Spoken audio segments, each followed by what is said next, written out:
Hey there, tubers. This video is going to be on the reinstallation of the radiator out of my 2004 Link-Belt 210LX excavator. So I made a video a little bit ago of me pulling this radiator out, and the reason I pulled it was because I had noticed it was seeping up here at the top, and I thought actually it was more of a radiator hose wasn't tight enough and it was just kind of seeping down and across. And then I noticed later I saw some seep over here, so I thought, well, I better pull it, see what's going on.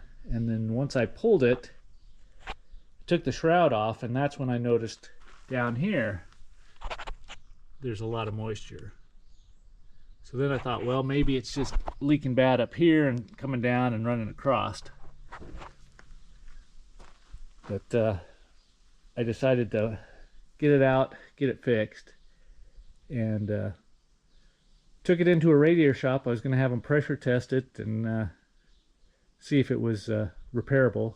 This is an aluminum radiator with plastic tanks, and the radiator shop had warned me that unless one of these vanes was broken, it was probably unfixable.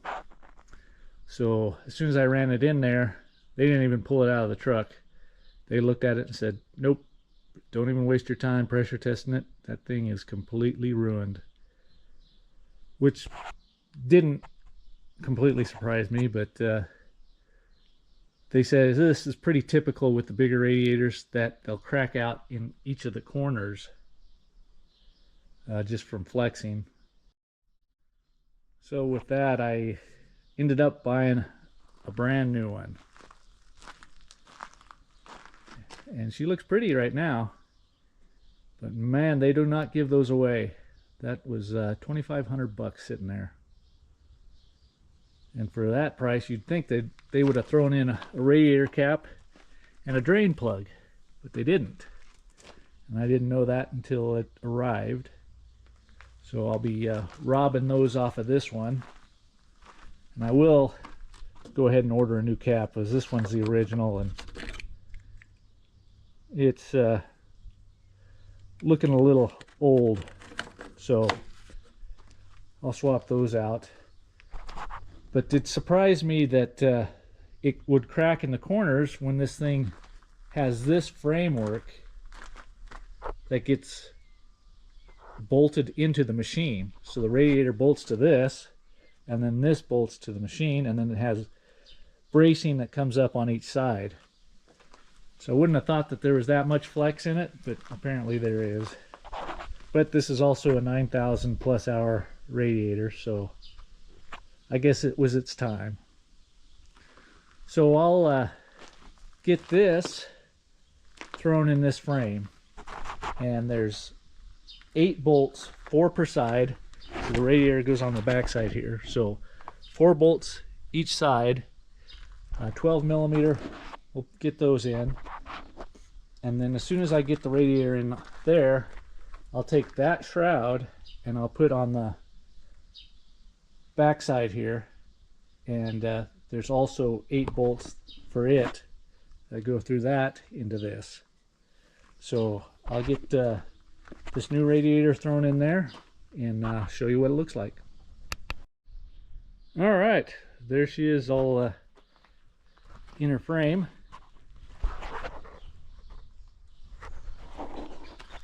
So yeah, the radiator goes on the inside of this L, and then your shroud goes on the inside of the radiator. So this would be a good time to point out that this thing, the old one, is a KRH 1629, and they have since changed the part number. So the new part number is a LN 00052. So if you're in an unfortunate situation you need one, that's the new part number for it. So with that, the radiator itself, compared to this old one, was substantially lighter. And considering the fluid that came out was nice and clean, I'm guessing that all this dirt buildup in here has added quite a bit of weight. But even with it being lighter, now that it's in this frame, that's a little more than what I can manhandle myself. So I think 2 guys could probably stick it in there without any ropes or anything. And I don't have another guy available right now, so I'll have to either get one or try putting this in with another machine. The only issue with that is dropping it down in there and getting it to line up and not banging against anything is going to be a pain, so I'll still need a second guy. So I'll probably have to pause you guys for a bit and get back when I have some help. I'm back, and we got this put in just in time. The wind has kicked up and it is getting woolly out here. Hopefully it doesn't mess with the audio. But this was a little harder getting in than taking out. The oil cooler here, or hydraulic cooler here, it only goes back so far here, but that happens to be about the right angle to put this radiator in and out. Because of all this insulation and stuff on each side, you can't just drop it straight in. So basically you put it in at the same angle that this cooler is right now, get it down there, and then just kind of push it into place. And you just need to make sure that you get these upper and lower cooler lines and this overflow expansion tank line through this insulation, and then line the 4 bolt holes that are down below up. I'll jump down here and show you those. So there's 4 bolts that hold this underneath, and I'm just got those in loosely. When I go to tighten those down, those are a 24 millimeter, but I just wanted to kind of hold it in place because I got to put some bracing that goes from that spot right there up to the radiator. Crawl back around here and show you that piece. And there's the one piece, and it comes from down below, and it comes up, comes through this insulation right here where my finger is, and bolts in. And then on this other side, this piece goes through and bolts here, and that's what secures this whole thing top and bottom. And then the bolts for this 19 millimeter will get those. You'll have to use an end wrench because you can't get anything in here or in here. So I'll get those tightened down and get this thing secure, and then we'll move on to the next step. I got those upper supports in place. That L shape comes through to here. Got a bolt right there and the bolt right there. And then this other side, let's see if I can get it in there so you can kind of see. This bar has a step in it. You want to make sure that that step goes towards the cab or the engine, and that keeps that bar in alignment with the piece that comes off the frame down below. So you got a bolt down there and the one up here. Got those tightened down. Now the book doesn't have any torque specs called out for anything in here, so I just tighten them down as tight as I can get them and call it good. And by leaving those 4 bolts loose down there, gave me a little wiggle room to get these in, which it didn't take much, but everything helps. So I got the 4 bolts on these upper braces and the 4 bolts down below tightened down. So the next step is going to be trying to get this shroud piece back on. It was a pain to get off, and that's probably going to be a pain getting back on. So basically you just take this piece, get under it, and bring it up over this lip, and this lip sits in this ridge in the rubber. Once you get it over here, then you take this band, pull it back over here, and tighten it down. So I'll get to fighting with that and see how that turns out. And she's on. That wasn't quite as big a pain as I thought it was going to be. It was still a pain, but not as big a one. And I think what helped me is that's basically 100 degrees out right now, and this rubber's pretty pliable for as old as it is. I think on a cold day I would have been fighting this for hours. But basically I got a screwdriver underneath and just kind of work my way around, pulling. And this lip was over this, so you got to get this one over this one to get this over this. So there's still a lip underneath there, and that's what this sits in. And then you've got the lip for the shroud that's on the radiator itself. And I just worked myself all the way around. Once you get it started, it kind of half wants to go back to where it was anyway, so that kind of helped. But just worked my way all the way around. It didn't take too long. So the next step will be to get this back over, if I can here, and I'll work that around. And that sits in this groove here.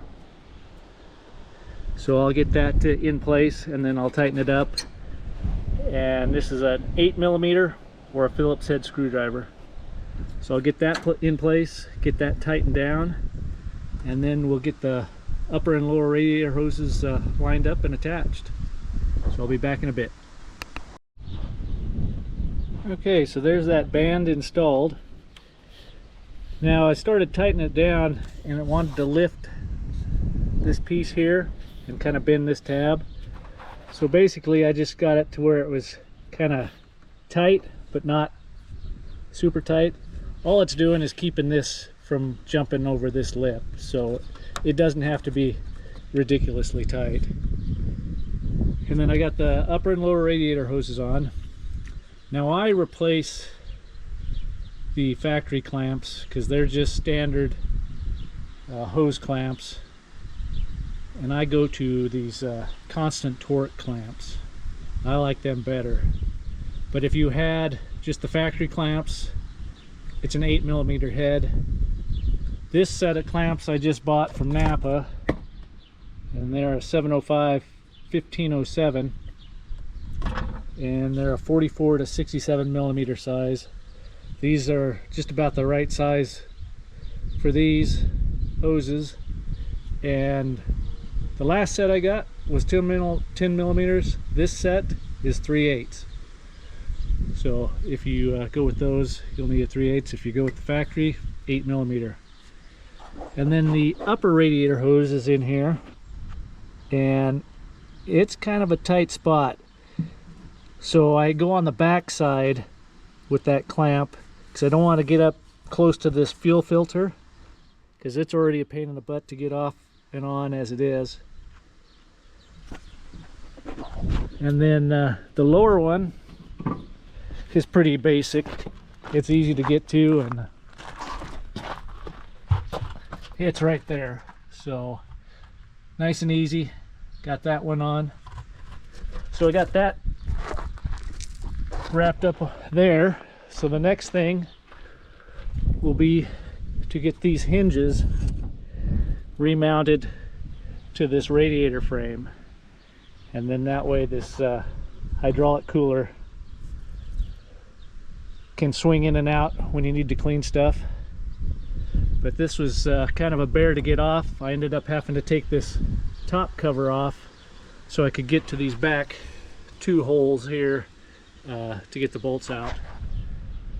So I'll see if I can get this lined up and get the bolts started at least, and see how that goes. So I got those hinges finally done.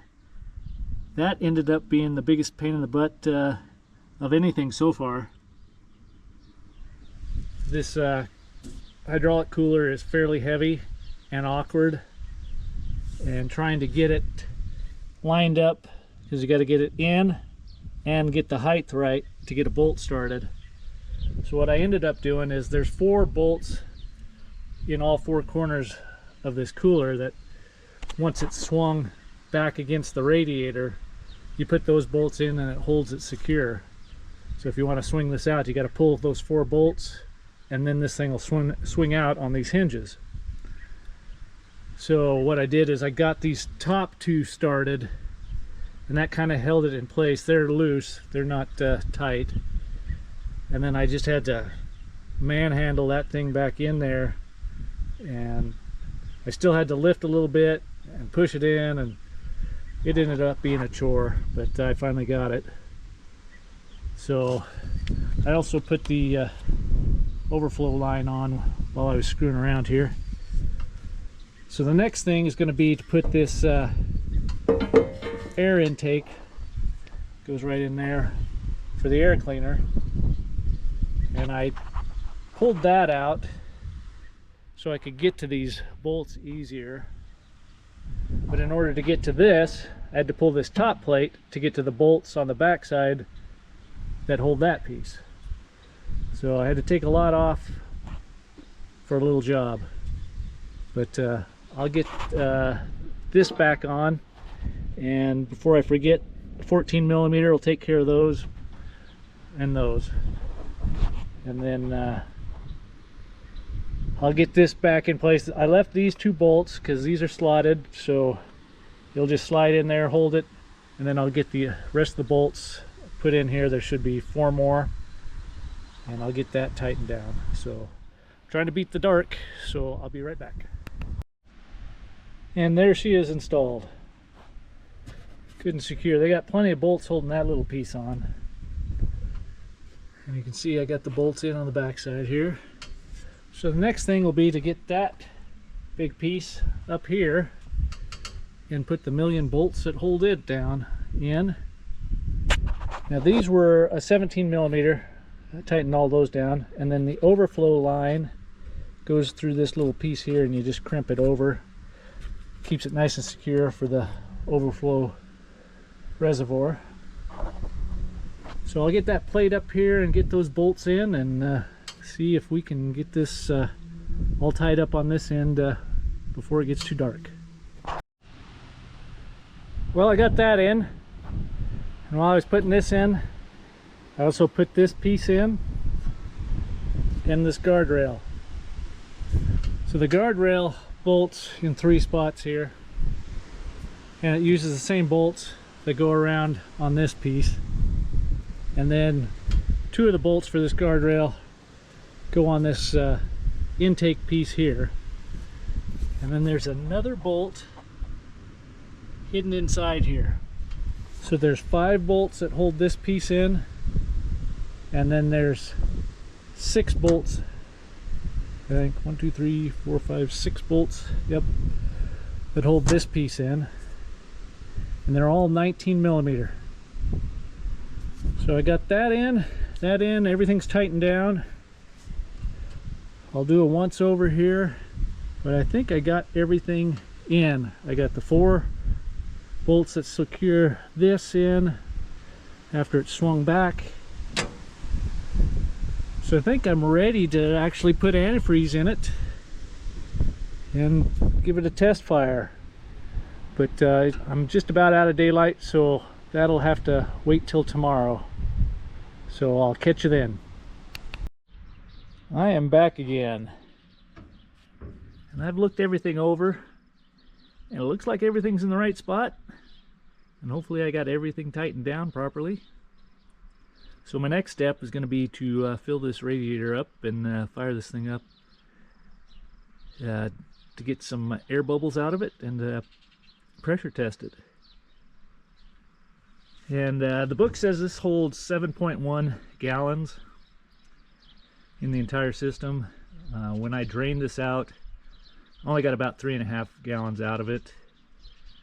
And while this radiator was out, I changed the water pump and thermostat, so I got a little bit more out of it. But at most, I only got about 4 gallons out. So I'll throw some fluid in, see how much it takes, and let you know. But I run this Delo extended life coolant. I've had good luck with it.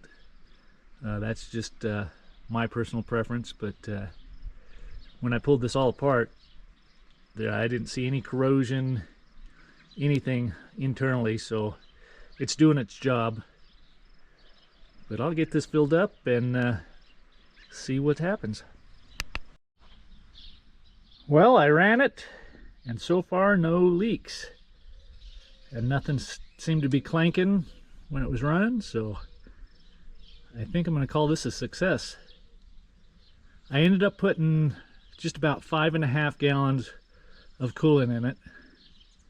So 7.1 gallons for the whole system is probably pretty dang accurate. I would say with the heater hoses, which are right here, they loop down, go around, go all the way in the cab. So there's a fair amount in there, and then there's probably a fair amount still in the block, even though I pulled the water pump. So 5.5 sounds about right. But looking everything over, she looks good. Everything's back where it's supposed to be, I think. I'll show you underneath here. No leaks there. So then all that's left is this panel here, which covers this all up here. So 2 bolts stay in. It's slotted at this side so that you can get it in there, and then you stick your 2 bolts up in here, and a 19mm will get those. So I'll slap this on real quick and wrap this up. And that's what that looks like installed. So all in all, this was a fairly simple job. It looks daunting when you look at it, but it wasn't too bad.